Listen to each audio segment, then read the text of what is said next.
part of speech and subtopic.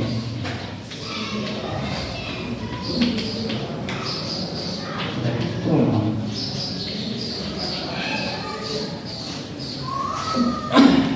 We have a little bit idea about the pronouns. आपल्याला जवळपास प्रोनाउनची कल्पना आहे, प्रोनाउनचा अर्थ आपल्याला माहित आहेच असं गृहीत धरतो. तर what is mean by pronoun? Pronoun म्हणजे काय करावं? We call it in Marathi सर्वनाम. आपण याला सर्वनाम असं म्हणतो. पण मग आता एवढ्याला थांबायचं का? What is the real, what is the role of, what is the uses of pronoun in sentences, in tenses also? The pronouns are such a words. Pronouns are a little words that we use in place of nouns. कि pronouns असे शब्द असतात की जे कशाच्या ऐवजी वापरतो ते म्हणावं? In place of noun. In place of noun. की ते नामाच्या ठिकाणी वापरले जातात. त्याला आपण pronoun असं म्हणतो. आता if we make a proper definition of the pronoun, the definition will be like this. Pronouns are such a word, pronouns are such a word that we use in place of noun, in place of noun. आता in place of noun किंवा instead of noun you can say. म्हणजे तुम्ही definition मध्ये in place of noun हा शब्द टाकू शकता किंवा इन्स्टेड ऑफ नाउन असं सुद्धा टाकू शकता. The shortest definition of the pronoun is that to avoid the repetition of noun. To avoid the repetition of noun. की एखाद्या वाक्यामध्ये एखादं नाम जर परत येत असेल तर त्या नामाची पुनरावृत्ती टाळण्यासाठी आपण वाक्यामध्ये सर्वनामाचा वापर करत असतो. उदाहरणार्थ if I take one example that is Ram is a good student. Ram is a good student. Ram हा एक चांगला विद्यार्थी आहे. आता मला अजून रामविषयी काहीतरी सांगायचं आहे. तो there is no need to repeat that particular noun again. I have to use or we have to use instead of that particular noun that is a he. मग आपल्याला या ठिकाणी रामच्या ऐवजी काय वापरायचं? ही. जेव्हा आपल्याला रामची अजून माहिती आपल्याला सांगायची आहे तेव्हा आपल्याला राम हे नाउन आहे आणि मग राम हे मॅस्क्युलाइन जेंडर आहे. कोणता आहे? मॅस्क्युलाइन. पण मॅस्क्युलाइन जेंडरच्या ऐवजी आपण ही वापरतो. फेमिनाइन जेंडर असेल तर आपण सी वापरतो. न्यूटर जेंडर असेल तर आपण इट वापरतो. हे आपल्या सगळ्यांना माहिती आहे. We all know that when we use he, when we use she and when we use it. हे आपल्या सगळ्यांना जवळपास माहित आहे. मला असं म्हणायचं he was किंवा he is wise and sharp student. He is a wise and sharp student. He is a wise and sharp student. अजून मला असं म्हणायचं आहे की he does his study honestly. तो त्याचा अभ्यास प्रामाणिकपणे करतो. आता या ठिकाणी या वाक्यामध्ये ही इथे वापरलं आणि इथे सुद्धा मी ही वापरलं तर ते कशाच्या ऐवजी वापरलं? तर राम या नाउनच्या ऐवजी वापरलं. राम हे काय आहे मला? कोणत्या प्रकारचं नाउन आहे? तर ते प्रॉपर नाउन आहे. कोणतं नाउन आहे? प्रॉपर नाउन आहे. आपण नामाविषयी शिकलो आहोत. नामाचे 5 प्रकार आपण अभ्यासले. First is proper noun, second is collective noun, then common noun, then material noun and last one is abstract noun. Proper names is the beautiful example of our name. मग proper noun ही तुमची आमची सगळ्याची नाव ही कशाचं उदाहरण आहे? Proper noun आहे. मग Ram is also proper noun. So instead of that proper noun there is a he. That particular word has been used and he is a pronoun. He is a pronoun. मग pronoun म्हणजे काय? तर मग in place of noun तो शब्द वापरला जातो. pronouns are such a word that we use in place of noun. मग हा आहे pronoun आणि हा कशाच्या ऐवजी वापरला आहे? रामच्या ऐवजी वापरला जाणारा तो शब्द आहे. मग जर नाउन फिमेल असेल तर शी वापरायचं. जर नाउन मेल असेल तर त्या ठिकाणी हे वापरायचं. आणि जर नाउन एखादं न्यूटर जेंडर असेल, टेबल, चेअर, विंडो अशा प्रकारचं नाउन असेल, न्यूटर नाउन असेल, तर त्याच्या ऐवजी आपल्याला इट वापरावं लागते. हे आपल्याला सगळ्यांना माहित आहे. So that is the clear concept of pronoun. आता आपल्याला याच्यामध्ये we have to learn a number of types of pronouns. The first type is personal pronoun. Personal pronoun. Personal pronoun. आता याच्यामध्ये आपल्याला बघावं प्रोनाउन चे टाइप शिकत असताना पहिला टाइप आहे पर्सनल प्रोनाउन. कोणता आहे? पर्सनल. आता what we call personal pronoun? पुरुषवाचक. पुरुषवाचक सर्वनाम. पुरुषवाचक सर्वनाम. आपण पुरुषवाचक सर्वनाम असं म्हणतो. मग पुरुषवाचक सर्वनामाचे 3 प्रकार आहेत. किती प्रकार आहेत? 3. मग कोणता आहे? First person. First person. नंतर कोणता आहे? Second person. नंतर आहे second person. And then third person. Third person. First person, second person, third person. आता हे 3 प्रकार पर्सनल प्रोनाउनचे आहेत. याच्यामध्ये मग सिंग्युलर आणि प्लुरल असा एक भाग आहे. सिंग्युलर. सिंग्युलर म्हणजे काय? एकवचनी. प्लुरल म्हणजे काय? अनेकवचनी. A noun stands for single person, place, animal and thing. It is called as singular. A noun stands for more than one. More than one. It is called as a plural. एकवचनी, अनेकवचनी आपल्याला माहिती आहे. मग first person singular आहे I. First person plural आहे we. Second person singular आहे you. आणि second person plural आहे you. Third person singular he, she, it. And third person plural is they. कोणता आहे? दे. आता दे हे हिच्या ऐवजी वापरतात, सीच्या ऐवजी आणि इटच्याही ऐवजी. जर ते प्लुरल असतील तर. Many boys are playing on the ground. आता बॉयज हे काय? प्लुरल आहे. मग बॉयच्या ऐवजी आपल्याला काय वापरायचं? एखादं सर्वनाम वापरायचं. मग आपण बॉयच्या ऐवजी काय वापरणार? दे. समजा मी जर असं म्हटलं की boys are playing. Boys are playing on the ground.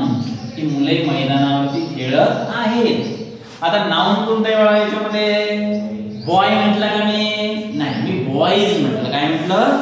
And boys is a plural noun. काय आहे? हे प्लुरल नाउन आहे.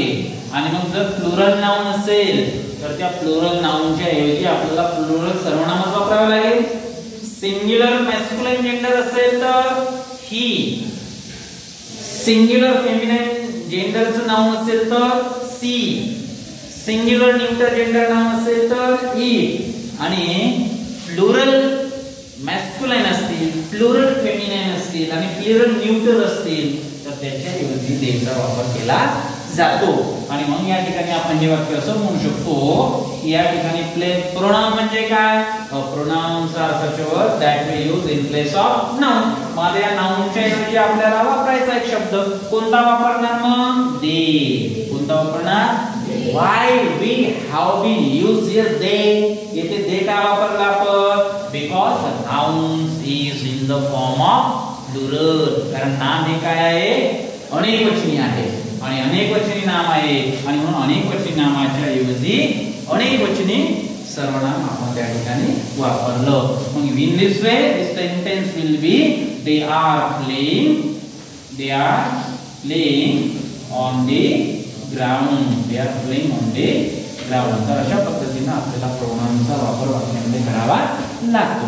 मग प्रोनाउन्स हे असे शब्द आहेत की जे नामाच्या ऐवजी वापरले जातात. मग हे समजून घ्यायचं. First person I, first person plural we, second person singular you, second person plural you, third person singular he, she, it and third person plural that is they. आता स्वतःविषयी जेव्हा बोलायचं असते when we talk about ourselves, himself, है ना, एखाद्याला त्याच्याविषयी तिच्याविषयी स्वतःविषयी बोलायचं तर आपल्याला आयचा वापर करावा लागतो. करावा. मग स्वतःविषयी बोलायचं असेल तर आय, आणि स्वतःविषयी आणि परत आपल्या सोबत असणारे जे काही ग्रुप मेंबर्स आहेत, आपले जे सहकारी आहेत त्यांच्याविषयी आपल्याला बोलायचं, त्या ठिकाणी वीचा वापर करावा लागतो. म्हणजे त्याचा अर्थ काय, self plus other. Self plus other. मी जर म्हटलं तुम्हाला व्हॉट आर यू डुईंग, मग एखादा कोणीतरी उठेल आणि सांगेल sir we are doing our study, म्हणजे आम्ही आमचा अभ्यास करत आहोत. म्हणजे अभ्यास करत असताना इतरांसोबत तो सुद्धा आहे, बोलणारा सुद्धा आहे, म्हणून वी केव्हा यूज करतो बाळा आपण, self plus other. Self plus other. Okay. मग फर्स्ट पर्सन सिंग्युलर आहे, first person plural we.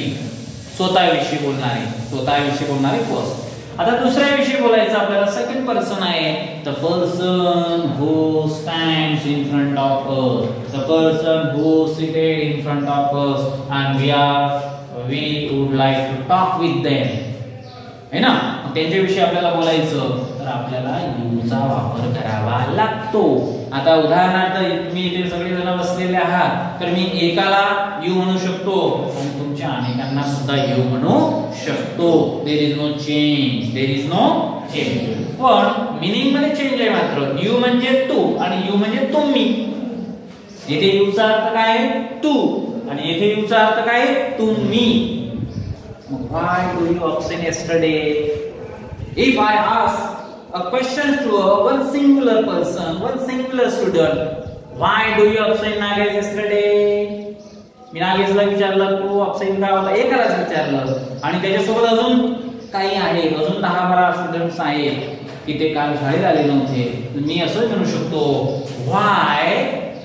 why do you absent yesterday? तुम्ही काल का गैरहजर होते. सगळ्यांना म्हटलं मी, किंवा सगळ्या क्लासला सुद्धा मी असं म्हणू शकतो, you are all honest student. तुम्ही सगळे प्रामाणिक विद्यार्थी आहात. You are all very active student. तुम्ही सगळे सक्रिय विद्यार्थी आहात. You are all very interested student. तुम्ही सगळे इंटरेस्टेड स्टुडंट्स आहात. मग मी तुमच्या सगळ्यांसाठी सुद्धा काय वापरलं आहो, यू वापरलं. लक्षात घ्यायचं, सेकंड पर्सन सिंग्युलर यू असतो आणि सेकंड पर्सन प्लुरल सुद्धा यूच राहतो. आता थर्ड पर्सन आहे.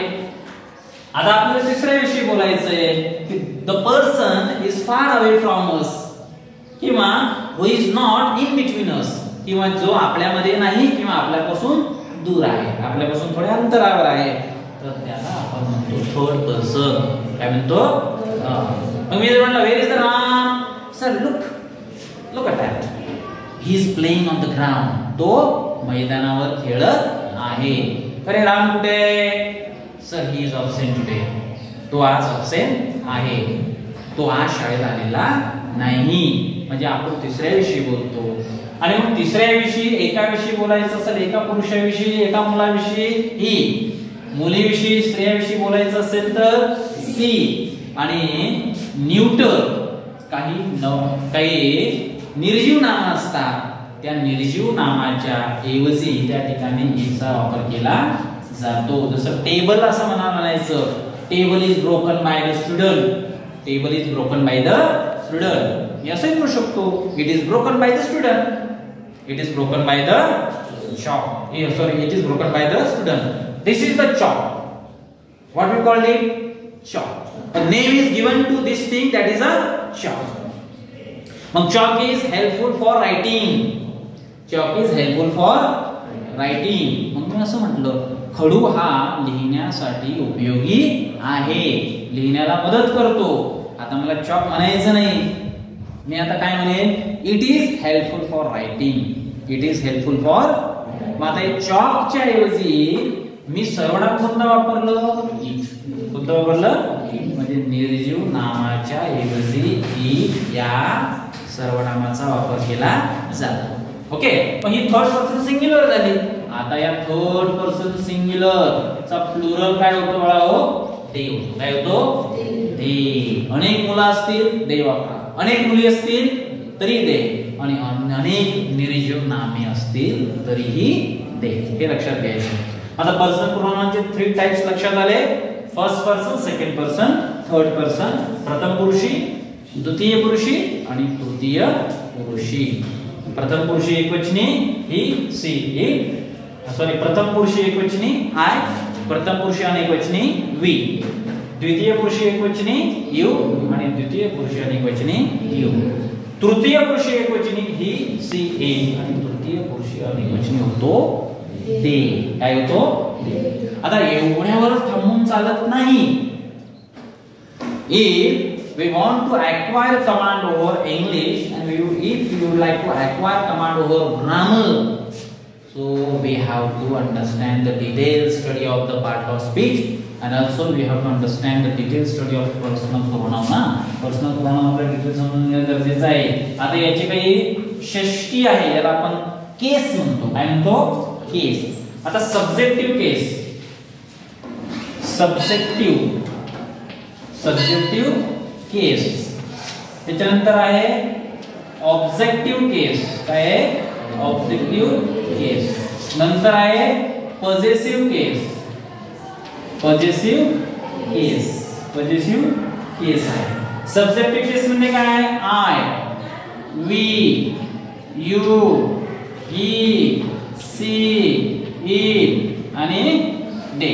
ऑब्जेक्टिव्ह केस काय आहे? आय ची ऑब्जेक्टिव्ह केस होते मी, वी ची काय होते अस, यू ची यू, ही ची हिम, सी ची हर, इट ची इट आणि दे ची देम. आता पॉझेसिव्ह केस मध्ये एक दोन प्रकार पडतात. समजा की कधी आपण त्याचा वापर ऍडजेक्टिव्ह म्हणून करतो. काय करतो? ऍडजेक्टिव्ह म्हणून करतो. त्या ठिकाणी आपल्याला असं म्हणता येईल की आता मी याचं माय पॉझेसिव्ह आहे आणि याचं होते माइन. अच होते अवर आणि नंतर होते अवर्स. ओके. यूचं युअर आणि इथे यूचं युअर्स. ओके. हिम चं पॉझेसिव्ह हिज. काय कळावं? हिज आणि नंतर इथे सुद्धा हिज. हर आणि नंतर होते हर्स. काय होते? हर्स. ओके. इट. आता याचं पॉझेसिव्ह नाही म्हणलं तर चालते किंवा इट्स आपण म्हणू इट्स आणि इथे नो, याचं पॉझेसिव्ह होत नाही. आता दे, देम, याचं देर आणि याचं पॉझेसिव्ह केस होते दॅट्स. काय होते? दॅट्स. आता ह्या सगळ्या गोष्टी आपल्याला समजून घ्याव्या लागतील. म्हणजे आयचे किती फॉर्म आहेत? I, me, my, mine, we, us, our, ours, you, your, yours, he, him, his, his, she, her, hers, it, its. Possessive नाही. They, them, their, theirs. Okay. हे डिटेल स्टडी जर आपण केला तर त्या ठिकाणी मग आपल्याला ऑब्जेक्ट मध्ये हे वापरले जातात, सेंटेन्स मध्ये एखाद्या ऑब्जेक्ट मध्ये हे येतात, ऍडजेक्टिव्ह मध्ये हे रूप येतात आणि पोझिशन दाखवायचं असेल तर त्या ठिकाणी आपल्याला हे रूप त्या ठिकाणी येतात. तर आपल्याला हे प्रोनाउनचा एवढा भाग समजून घेणं गरजेचं आहे. If you want to acquire command over English and if you want to be perfect in the tenses, that time you have to be understand the detailed study of this personal pronoun. No, personal pronoun चा हा भाग समजून घेणं गरजेचं आहे. Okay. आलं लक्षात? तर हे लिहून घ्या जरा.